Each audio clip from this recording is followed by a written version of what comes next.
Yo yo yo, salut les turfeuses, salut les turfeurs, bienvenue pour un nouveau pronostic de Benoît Requin. Ok, place au pronostic du quintet du samedi 3 juin, direction Auteuil pour le prix Jean-Victor. Steeplechase, 3700 mètres, seulement 12 partants, réunion 1, course 4, indice de confiance 3 sur 5. Petit retour sur les quintés du jeudi 1er juin et du vendredi 2 juin.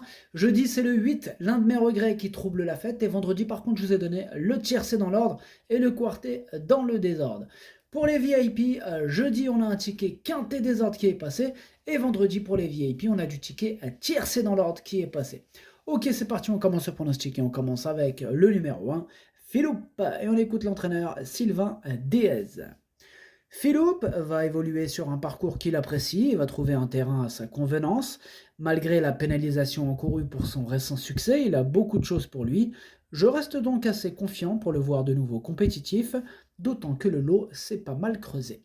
Eh bien, ce numéro 1, il me plaît beaucoup, je l'ai gardé en quatrième position. Ce numéro 1, Yo Me.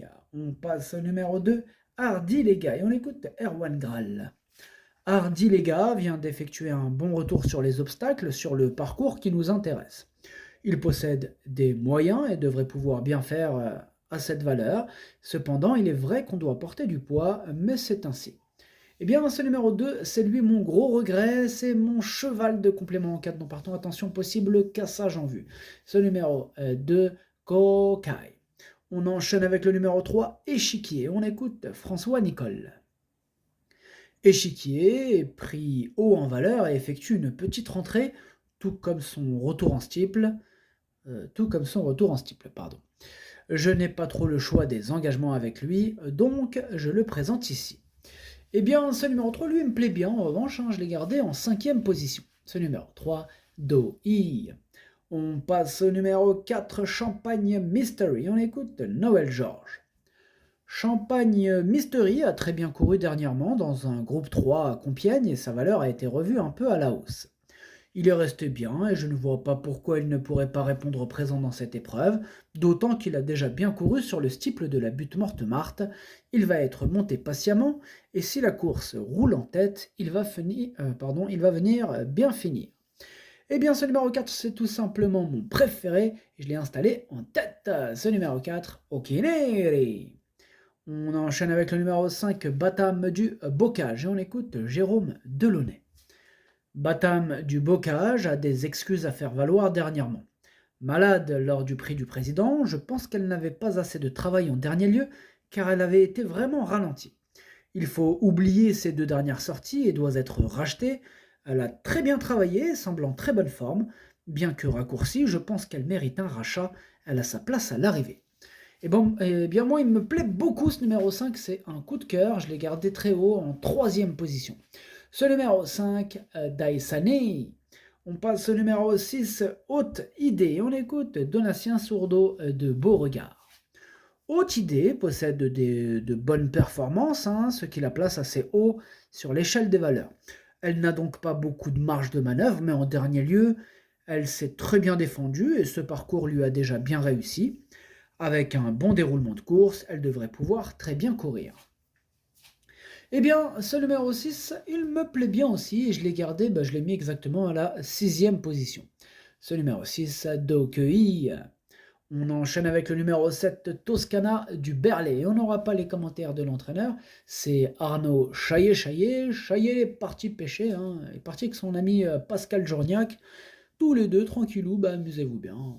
Bonne pêche. Ce numéro 7, du coup, lui, je l'ai retenu et je l'ai mis en bout de combinaison. Ce numéro 7, Hachi. On passe au numéro 8, Uric des Obos. Et on écoute Nicolas De Wilder. Uric des Obos a été opéré cet hiver du voile du palais et a été arrêté à un petit moment. Il vient d'effectuer sa rentrée et a progressé sur cette tentative. Il est bien et le parcours proposé va lui convenir.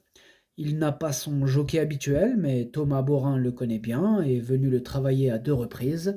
La piste rapide sera un plus, car c'est un cheval un peu allant. Eh bien, ce numéro 8, je l'ai retenu aussi et je l'ai gardé en bout de combinaison. Ce numéro 8, Nanaï. On passe au numéro 9, Havel de Kerbar, et on écoute mademoiselle Anne-Sophie Paco. Avel de Kerbar passe un test, cela va être trop léger et trop court pour lui. Il a eu des petits ennuis l'an passé, d'où des résultats peu convaincants. Il vient d'effectuer sa rentrée. Physiquement, il est bien, mais je le présente afin qu'il se remette dans le bain, mais il ne trouve pas des conditions idéales. Ouais, pas super chaud de Mademoiselle Anne-Sophie Paco avec ce Havel de Kerbar, mais bon, on a déjà vu des surprises, donc c'est pas non plus une totale impossibilité. Je l'ai pas retenu, mais bon, voilà, donc en cas de défaillance avec un bon parcours, pourquoi pas. Ce numéro 9, c'est pas une totale impossibilité, attention. Ce numéro 9, Kiken. On passe au numéro 10, Hat-Trick Sivola, et on écoute Mademoiselle Anne-Sophie Paco encore une fois. Hat-Trick Sivola est bien, cependant la piste va être trop rapide pour lui. Il vient de bien se comporter sur ce parcours, tout comme Havel de Kerbar, il n'a pas tous les atouts dans son jeu, surtout avec le terrain qui va avoir séché. Bon, elle n'est pas aussi motivée, elle manque toujours de motivation autant que pour son numéro 9. Donc ce numéro 10, je l'ai mis dans le même cas que son compagnon le 9. Du coup, voilà, en cas de défaillance, je ne l'ai pas retenu, mais bon. C'est pas non plus une totale impossibilité. Il peut créer la surprise. Avec 12 partants, mais ça peut être les troubles faits à belle cote. Donc attention, ce numéro 10, Kiken. On passe au numéro 11, Blackfield, et on écoute Michael Mekam. Blackfield est une jument qui s'adapte à tout. Elle reste sur d'excellentes tentatives et lors de son avant-dernière sortie, elle a prouvé qu'elle pouvait jouer les premiers rôles dans ce style de course. Le fait de raccourcir la distance ne la dérangera pas et avec un bon déroulement de course, elle a sa place à l'arrivée. Compétitive à cette valeur, j'en escompte une belle performance. Eh bien, lui, par contre, il est confiant, Michael Mekam, avec ce numéro 11, Blackfield. Moi, c'est l'un de mes préférés, je l'ai gardé très haut. Ce numéro 11, je l'ai mis en deuxième position. Ce numéro 11, Watashi no Nibame no Okineiri. Et on termine avec le numéro 12, Mandarin Basque. Et on n'aura pas les commentaires de l'entraîneur. On l'a dit tout à l'heure, c'est Pascal Journiac. Il est parti pêcher avec Arnaud Chaillet. Bon, bah, amusez-vous bien. Alors, ce numéro 12, du coup, lui aussi, c'est un regret. C'est mon deuxième cheval de complément en cas de non partant. Donc, attention. Ce numéro 12, Domeno Kokai.